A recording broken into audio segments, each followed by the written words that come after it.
Hello दोस्तों, welcome back to my channel. अगर आपने अभी तक मेरे चैनल को सब्सक्राइब नहीं किया है तो प्लीज जल्दी से मेरे चैनल को सब्सक्राइब कर दें। एपिसोड 34 की शुरुआत में शू तेंग्यू आकर जियांग के ऑफिस आता है। ये नॉक करता है लेकिन जियांग के ऑफिस का दरवाजा बंद होता है और जब शू को रियलाइज हो जाता है कि जियांग यहाँ पर नहीं है तो ये नीचे आता है। यहाँ पर इसकी मुलाकात मास्टर जांग से होती है। शू इनसे पूछता है कि क्या आपको मालूम है कि जियांग कहाँ पर है, तो मास्टर जांग बताते हैं कि मैंने सुना है कि कल जियांग पेट हॉस्पिटल में थी। शू पेट हॉस्पिटल का नाम सुनकर हैरान होता है तो मास्टर जांग इसको बताते हैं कि जियांग के डॉग की डेथ हो गई है। जियान, यूशन और बाकी सब लोग भी जियांग को ढूंढ रहे हैं। कल जब ये लोग पेट हॉस्पिटल पहुंचे तो जियांग वहां से पहले ही जा चुकी थी और वो लोग अभी तक जियांग को नहीं ढूंढ पाए हैं। शू ये बात सुनकर अपसेट हो जाता है तो मास्टर जांग कहते हैं कि तुम जियांग को मजीद हर्ट करना बंद कर दो। ये कहने के बाद मास्टर जांग यहाँ से चले जाते हैं। अब जियांग को यंगजियान की कॉल आ रही होती है लेकिन जियांग इसकी कॉल नहीं उठाती और कल रात से न जाने ये सब लोग जियांग को कितनी कॉल्स कर चुके होते हैं लेकिन जियांग ने किसी कॉल का जवाब नहीं दिया होता। जियू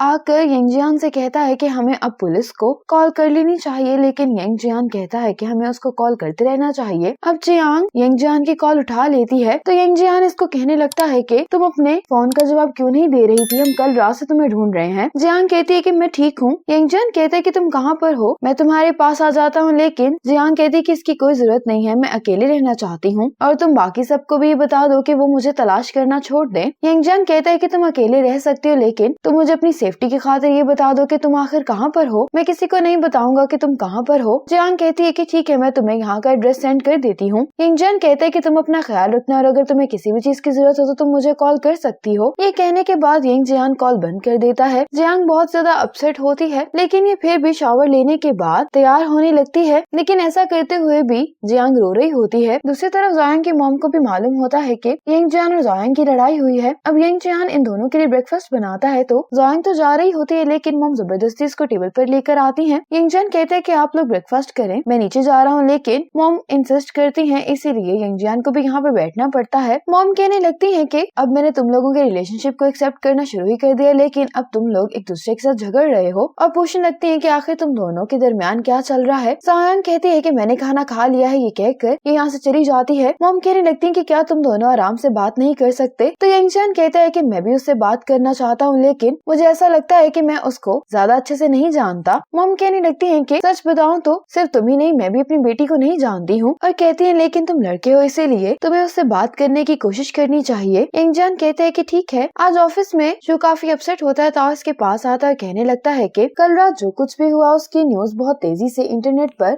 वायरल हो रही है। शू कहते हैं कि ये कोई एंटरटेनमेंट इंडस्ट्री नहीं है, जो लोग अभी गॉसिप कर रहे हैं वो कुछ टाइम बाद उनको इस मसले के बारे में याद भी नहीं होगा। ताओ कहते हैं कि तुम और जियांग सिर्फ पार्टनर्स नहीं हो, इस प्रोजेक्ट के प्रोसेस से तुम लोगों के इमोशंस जरूर अफेक्ट होंगे। शू कहता है कि मुझे तेंग्यू के करंट मसले को हल करने के लिए कुछ वक्त चाहिए और जब जरूरत पड़ेगी तो मैं मिस्टर डू को इसके बारे में एक्सप्लेनेशन भी दे दूंगा। ये सुनने के बाद ताओ यहाँ से चला जाता है। अब ताओ अपने मैनेजर से बात कर रहा होता है कि अगर जियांग इस तरह मसले खड़ी करती रही तो बाओशिंग का हिस्सा नहीं रह सकती है। मैं शू की पर्सनल लाइफ में इंटरफेयर नहीं कर सकता, लेकिन अगर इस कारण बाओशिंग को नुकसान होगा तो ये फिर मेरा मसला भी है और वैसे भी हम इतने अच्छे प्रोजेक्ट को जाया नहीं होने दे सकते। ये अपने मैनेजर से कहता है कि तुम जियांग से कांटेक्ट करो, मैं उससे अकेले भी मिलना चाहता हूँ। इसके बाद गोंगली जब शू के पास आता है तो शू इसको कहता है कि मैं अभी भी जियांग को कांटेक्ट नहीं कर पा रहा हूँ। गोंगली कहता है कि हम उसे जितना तलाश कर सकते थे हम कर चुके हैं लेकिन किसी को भी नहीं मालूम कि वो कहाँ पर है। अब जियांग तेंग्यू के स्टोर को चेक करने के लिए आई होती है। यहाँ पर जो मैनेजर होता है वो जियांग को सारी रिपोर्ट देने के बाद बताता है कि गाओई की वाइफ की डेथ हो गई तो क्या हमें उसके लिए मेमोरियल सर्विस प्रिपेयर करनी चाहिए। जियांग पूछती है कि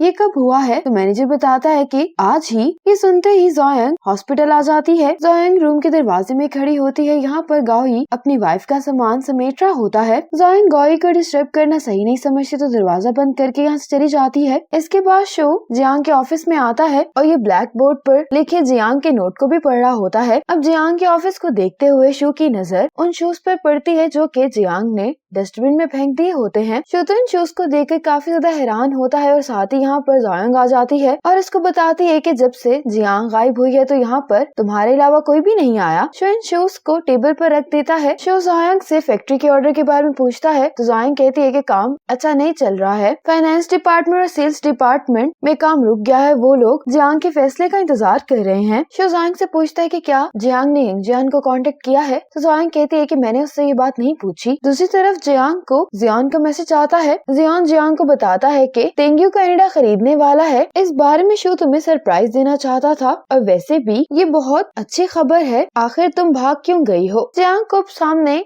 अपने अंकल दिखाई दे रहे होते हैं जो उससे कह रहे होते हैं कि शू ने ये तुम्हारी खातिर किया है, क्योंकि ऐसा करके तेंग्यू की मार्केट वैल्यू भी बढ़ जाएगी और तुम्हें भी, और तुम भी थोड़ा सा आराम कर पाओगी। इसीलिए तुम ज्यादा मत सोचो और वापस आ जाओ। इसके साथ ही जियांग को यूशन का मैसेज आता है। यूशन जियांग से माफी मांगते कहने लगती है कि मुझे लगा था कि तुम अपने डैड की तरह हो जो बिजनेस में सिर्फ प्रॉफिट को देखते हैं और एनिडा की मदद से तेंग्यू उस पोजीशन पर पहुंच सकता है जहाँ पर तुम उसको पहुंचाना चाहती है। और वैसे भी मैंने देखा है कि तुम अब थक गई हो और मुझे लगा कि ऐसा करने से तुम्हारे कंधों का बोझ कुछ कम हो जाएगा, लेकिन मैं ये बात भूल गई कि तुमने तेंग्यू के लिए कितनी एफर्ट्स की हैं और मैं तुमसे अपने फैसले के लिए माफी मांगती हूँ। और तुमने जिस बारे में मुझे इन्वेस्टिगेट करने के लिए कहा था वो मैंने काम कर दिया है। मैं तुम्हें एक रिटायरमेंट होम का नंबर सेंड कर रही हूँ। तुम्हारे डैड हर साल मुझे यहाँ पर पैसे ट्रांसफर करने के लिए कहा करते थे। मुझे तो ये पैसे चैरिटी के लिए लगा करते थे, लेकिन अब ऐसा लगता है कि तुम जिस जवाब की तलाश कर रही हो वो वहीं पर है। अब यूशन ने जियांग को जो एड्रेस बताया होता है, जियांग यहाँ पर आ जाती है। जियांग गाओई के डैड से मिलने के लिए आई होती है। गाओई के डैड इससे कहने लगते हैं कि तुम मुझसे मिलने के लिए आ ही गई, तुम जो भी कहोगी मैं तुम्हें सुनने के लिए तैयार हूँ, और ये जियांग को अंदर आने के लिए कहते हैं। अब यहाँ पर गाओई भी आ जाता है। गाओई के डैड जियांग को बता रहे होते हैं कि इसके डैड ने बहुत रिक्वेस्ट की थी कि मैं सारा इल्जाम अपने सर ले लूं। उसने मुझे ऐसा करने के लिए कहा था कि वो मेरी बाहर से मदद कर सके और मेरी फैमिली की भी टेक केयर करे, लेकिन जेल में मुझे बताया गया था कि तुम्हारे डैड को पूछताछ से डर लगता है, इसीलिए तुम्हारे डैड ने मुझे रिपोर्ट कर दिया था। जियांग तो ये सब बातें सुनकर शौक में ही होती है। इतने में यहाँ पर गाओई आ जाता है। फिर ये दोनों बाहर वॉक करने के लिए आ जाते हैं। जियांग कहती है कि सिर्फ मुझे ही अंकल गाओ के बारे में नहीं पता था, तो गाओई कहता है कि ऐसी बहुत सारी बातें जिनका तुमसे कोई भी ताल्लुक नहीं है। जियांग कहती है कि अब मुझे समझ आ गई है कि तुम मेरे डैड को इतने कंफ्यूज होकर क्यों देखा करते थे। गाओई कहते हैं कि उस वक्त हम दोनों ही छोटे थे, इसलिए हमें बहुत सारी बातों का नहीं पता था। जियांग गाओई से पीस लोन के बारे में पूछती है। गाओई कहता है कि मैं फ्री यूनिकॉर्न को पीस लोन के साथ सबक सिखाना चाहता था, लेकिन मैंने नहीं सोचा था कि चीजें इतनी खराब हो जाएंगी। गाओई कहने लगता है कि जब शेनगुई गायब हो गया था तो मैंने हांगकांग में अपने एक दोस्त को उसको ढूंढने के लिए कहा था, लेकिन इससे पहले कि मैं शेनगुई को ढूंढता, शेनगुई के गायब होने की खबर मीडिया पर फैल चुकी थी। जियांग कहती कि मैंने तो यही समझा था कि तुमने शेनगुई के गायब होने की खबर मीडिया को बताई है। गाओई कहता है कि उसी वक्त से मुझे पछतावा होना शुरू हो गया था और कहता है कि मैंने कुछ चीजें की हैं जिसके कारण तुम्हारी फीलिंग्स हर्ट हुई हैं और इसके लिए मैं तुमसे माफी मांगता हूँ। जियांग कहती है कि सब कुछ जानने के बाद हम सब लोग अपनी गलतियों की सजा भुगत रहे हैं और मेरे डैड ने जो कुछ भी किया था मैं अभी तक उसका बदला चुका रही हूँ। गाओई कहता है कि मुझे तेंग्यू के बारे में पता चल गया है। तुमने पूरा साल तेंग्यू पर बहुत मेहनत की है, इसीलिए तुम अभी भी उस पर गिव अप नहीं करो। क्या जिंदगी ऐसी ही नहीं है कि हर रुकावट के साथ एक दूसरी रुकावट भी आती है और सब कुछ गुजर ही जाता है। अब जियांग गाओई के कोट की तरफ इशारा करती है तो गाओई इसको कहता है कि हेलेन का फ्यूनरल संडे को था। जियांग इससे पूछती है कि तुम्हारा आगे का क्या प्लान है, तो गाओई कहता है कि मैं लंबे वेकेशंस पर जाने वाला हूँ और मेरा वेकेशन कल से स्टार्ट हो रहा है। अब ज़ोइंग शू के साथ घर पर आती है। ज़ोइंग यंगजियान से कहती है कि शू तुमसे बात करना चाहता है। यंगजियान ज़ोइंग की बात सुनने के बाद शू को देखने के लिए जाता है। इसके बाद जियांग से मिलने के लिए यंगजियान आता है। यंगजियान इसके लिए खाना बनाकर लेकर आया होता है। अब जब ये दोनों खाना खाने लगते हैं तो जियांग से पूछती है कि क्या तुम्हारा और ज़ोइंग का झगड़ा खत्म नहीं हुआ। यंगजियान कहते हैं कि तुम्हें इसके बारे में फिक्र नहीं करनी चाहिए और कहता है कि जो लोग एक ही रास्ते पर नहीं चलते वो कभी भी एक साथ नहीं चल सकते। जियांग कहती है कि मैं तुम्हारी बात से एग्री करती हूँ। यंगजियान कहता है कि शू आज मुझसे मिलने के लिए आया था, वो तुम्हें तलाश कर रहा है। जियांग इसकी बात सुनकर चुप हो जाती है तो यंगजियान कहते हैं कि क्या तुम उससे बात नहीं करोगी। जियांग कहती है कि अगर वो मुझसे बात ही करना चाहता होता तो वो बहुत टाइम पहले ही मुझसे बात कर चुका होता। मैंने उसे बताने का मौका भी दिया था, लेकिन एंड तक शू ने मुझे कुछ भी नहीं बताया। मैं ये चीज अपने लिए एक्सेप्ट नहीं कर सकती हूँ। तो यंगजियान इसे फ्यूचर के बारे में पूछता है कि तुम क्या करने वाली हो। जियांग कहती है कि मुझे नहीं मालूम, मैं इस टाइम पर किसी को भी फेस नहीं करना चाहती। यंगजियान